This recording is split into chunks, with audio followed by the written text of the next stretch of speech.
இனிய காலை வணக்கம் தோழர்களே. அனைத்து நிறுவனங்களையும் மிரட்டி தன் அதிகாரத்தை கையில் வைத்துக்கொண்டு வசூல் செய்த பணம் 6060 கோடிக்கு மேல். இப்படி வசூல் செய்து உலக மக்களிடம் நாடகமாடிய பாஜகவை ஒருபோதும் மக்கள் தண்டிக்காமல் விட மாட்டார்கள். அனைவரிடமும் இருந்து மிரட்டி வாங்கப்பட்ட பணம்.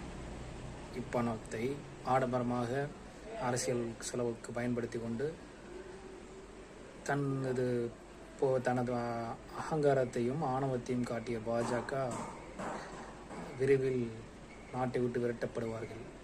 மக்கள் படும் கோபத்தில் இருக்கிறார்கள். பெட்ரோல் போடும் சாமானியனுக்கு தெரியும் அது வழி. பெட்ரோல் எவ்வளோ ரூபாய் என்று. கேஸ் வாங்கும் வீட்டுக்கு வாங்கும் பெண்களுக்கு தெரியும் கேஸ் சிலிண்டர் எவ்வளோ விலை என்று. ரயிலில் பயணிக்கும் பயணிகளுக்கு தெரியும் ரயில் பயணச்சீட்டு எவ்வளோ கடினம் என்று.